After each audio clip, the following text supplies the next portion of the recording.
Hello, my name's Buster Birch. I'm here today to talk about my beginner jazz soloing series of books which are published by Fundamental Changes. There's currently 2 books in the series at the moment. One edition is for trumpet and the other edition is for saxophone and clarinet, and there's 2 more on the way in the same series, one edition for flute and one edition for violin. So who are these books for? Well, they're for beginner students who are new to playing. Maybe they're taking up an instrument, or also maybe people that haven't played for a long time and getting back into playing. Or maybe also classically trained musicians who could be very proficient at playing their instrument but don't have a lot of experience improvising. I've taught a lot of improvisation workshops over the last few years to both adults and children, and I've developed some techniques and concepts through those workshops which are included in this book. So there's a simple 6-step method which takes a minor pentatonic scale and develops it through some exercises into how to create melodic phrases. And this will lead on to improvising and creating your own music and improvising with confidence in different styles. And actually there's a whole section on how to compose your own tune as well using the same simple method. So with the one method, you can play over 2/5/1 changes, you can play on a blues, you can play on a bossa nova, you can play on a swing, you can play on a pop scenario, and you can compose your own tunes. As with all of the Fundamental Changes books, there are free audio download tracks which you can download from the Fundamental Changes website. This book comes with 153 download audio files which are demonstrations of every single exercise in the book. Has an audio to play along with, very often at different tempos. There's also backing tracks to practice your improvising, and then there's 4 compositions that are included in the tune to learn and play along with. The saxophone edition, saxophone and clarinet, actually has B-flat tenor sax versions of the audio and E-flat audio alto sax versions of the audio and B-flat clarinet versions of the audio. So there's actually 459 audio tracks with this one, but it's the same thing for the 3 different transpositions or 3 different instruments. So let's take a little look now inside the saxophone book, and I'll just talk you through the process that the book covers. But before we do, the very first thing that we see in the book in the introduction is that, as it says, this is not a how to play the saxophone book or a how to play the clarinet book. It is a how to play music book. So what we're dealing with here is really some general principles of how to improvise. There are some things that are specific to the instrument that are different in each book, but the general improvisational method is the same throughout. So it's a generic exercises that you can work through with each book, and the advantage of that is, of course, in a class scenario, a teacher could work through several work with different instruments, as I do in my jazz workshops, using the same books. So that's the advantage of that. And when the concert pitch version comes out, of course, that could also be used for any concert pitch instrument. Let's have a look at the first step. Step 1, playing by ear. What we do is we start with an audio track, and all you do is you copy what you hear on the track, and it starts with simply one note. So you just take one note and you play back what you hear.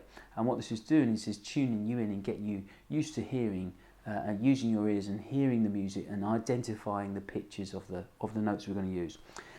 So then obviously we add to that, we build up one note at a time, thinking about the intervals and identifying the sound of the notes by ear, which is very useful obviously for improvising.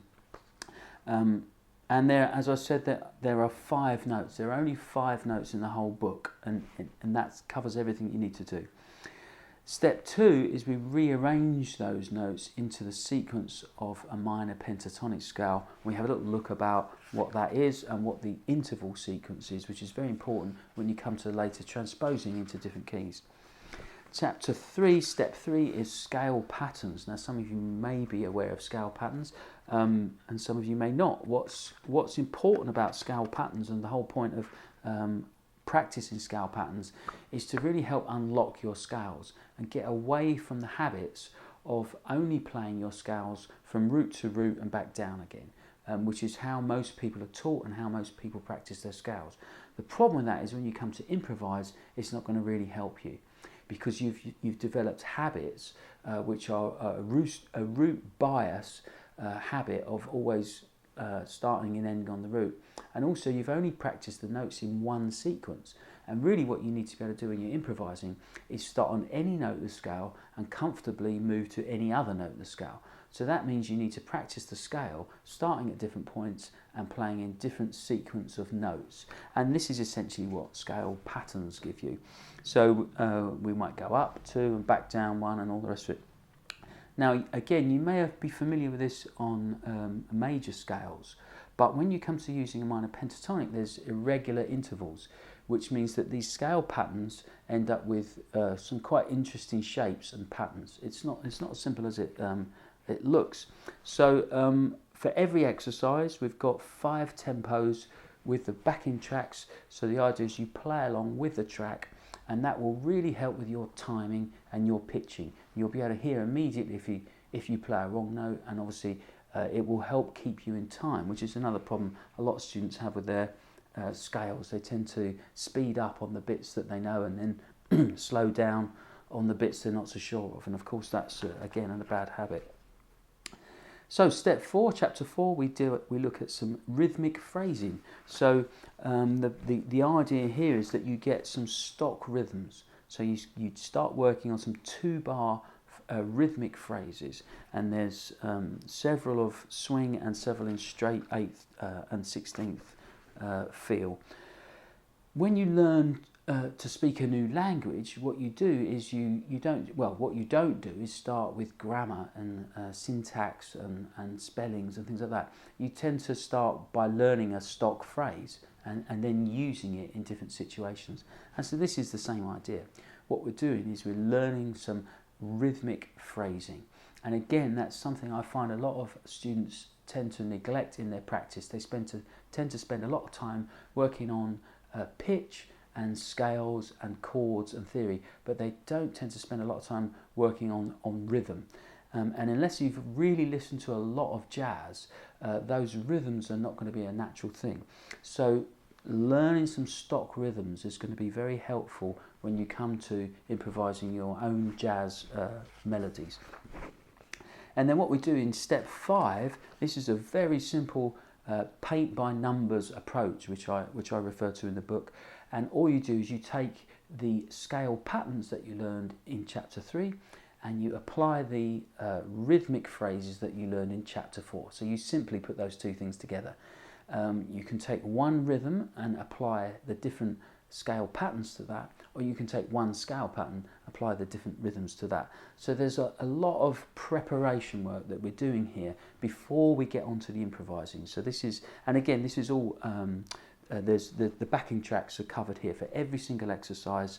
You get the audio too, so you play along with it, and it really helps with reading the rhythms and getting the timing, because that's something a lot of people struggle with, is reading the rhythms. So at this point you still haven't improvised anything yet, but what we're doing is we're preparing you for that. So by the time we get to step 6, which is our final step in this process, what we do is we start to then improvise your own 2-bar phrases. And the theory being that by now having done all that preparation work, what you're going to be doing is now creating your own phrases, which are very similar to the phrases that you've just played a lot of.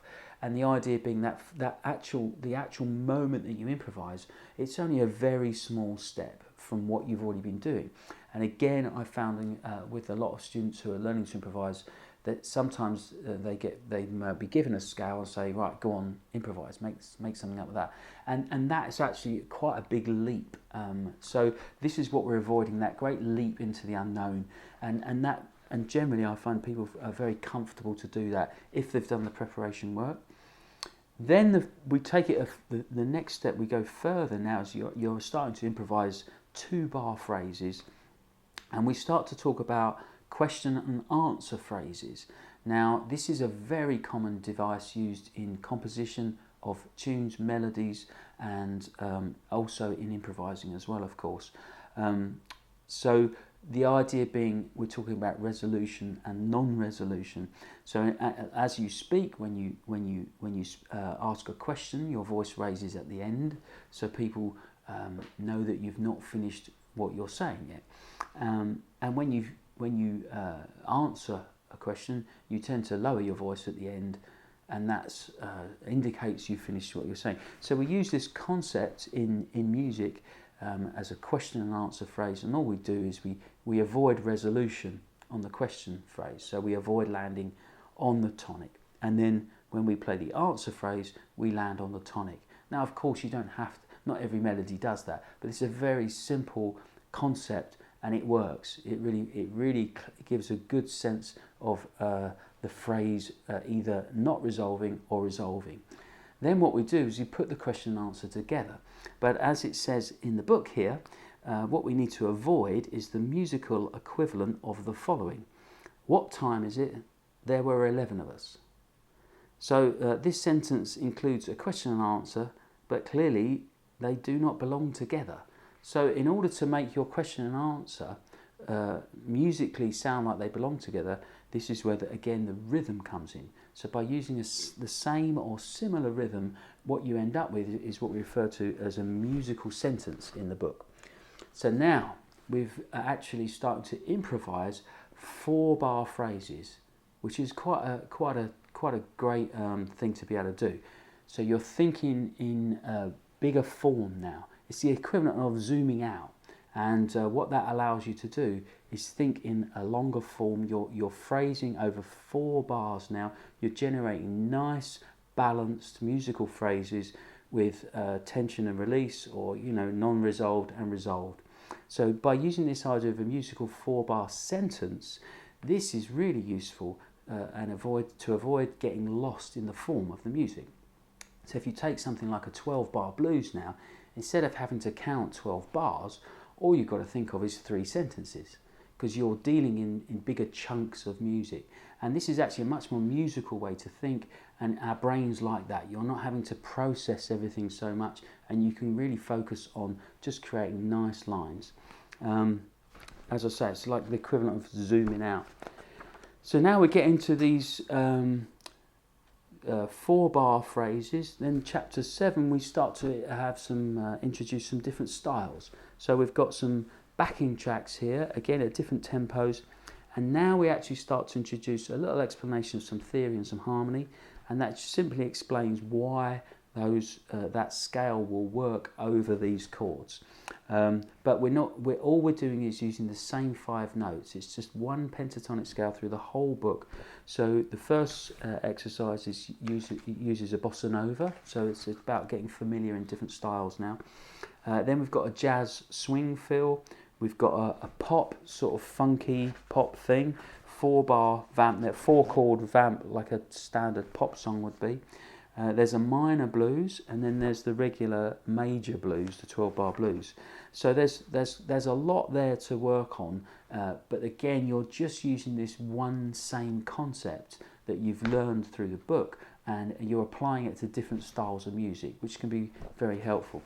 Chapter 8 is when we get into some detail of how to play. So up to this point, we've focused on what to play, and now we're going to look at how to play. So we deal with some articulation. So there's some very standard articulation that you need to learn. Staccato versus legato, slurring and tonguing, and accents and ghost notes. So and what we work on and demonstrate here and explore is how that by applying articulations to your melodic phrase, it can really change the phrase, and what we're aiming for here is a more of a jazz feel to the music, and using some more authentic jazz phrasing. Then you have a little section on sound and other techniques, so vibrato, glissando, growling on the saxophone and the trumpet, and developing an individual sound and thinking about your tone, your timbre, your tone. And for this, what I do is I reference some very famous artists and recordings. So checking out those great records from those original artists, they're all listed here, things to go and listen to and check out. And of course this is the bit again that's different for the different instruments and the different books. So in the trumpet book it talks about mutes and different sounds and different artists to check out. So that's a really great resource. Chapter 9 is when we get into some composition. So what I've done now is I've composed 4 different styles of tunes using again the exact same method that you've learned in the book, the 4-bar question and answer phrase using the minor pentatonic 5 notes. And so I give a demonstration of how you can compose tunes using the same method that you use to improvise melodies. So there's what we call a riff blues in here. There's a kind of 14-bar funky kind of straight eighths thing. There's a Latin tune, a major general mambo. It's a kind of a mambo rhythm, and then there's a 12/8 rhythm and blues piece. What I've recently done is I've just made band parts of all of these as well, which you can download from my website. So as well as playing these all have backing tracks.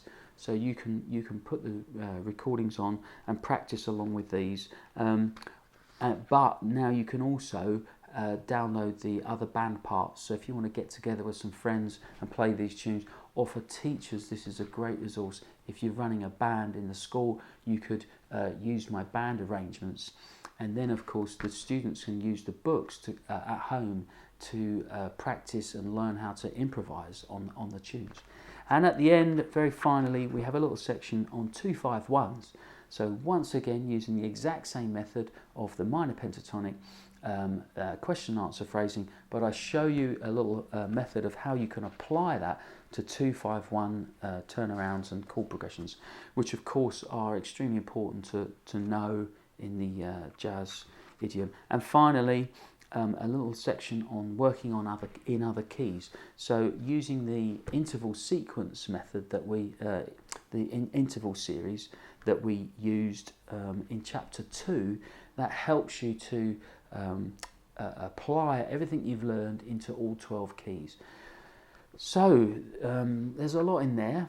It's based on tried and tested methods that I've worked on in all my workshops where I've taught adults and children, and I've seen these methods work, and that's what I've put in the book. I know this works. I know anybody could learn to improvise from this. Of course, then there's more to it than just this, but this is a great starting point. What I've done is I've based it on a more melodic approach. There's a lot of jazz material out there, and a lot of it is based on a theory and a scale, what they call the scale chord theory approach, which is fine, and again something you need to know. But in my experience of teaching a lot of beginners, I found that can be very overwhelming because there's a lot of theory to deal with there, and that's what I've avoided with this. So I'm going back much more to a melodic approach, which is actually how the early jazz musicians kind of approached improvising as well. And what I've done is I've made a very simple step-by-step method that anybody could follow and any teacher could use with their students. So I hope you find it useful. Do let me know what you think. I do reply to all the comments, and if there's, get in touch. Let me know what you think about it. Thanks very much for spending the time with me today. I hope you enjoy it, and as I said, it's available on Amazon and Kindle. Thank you.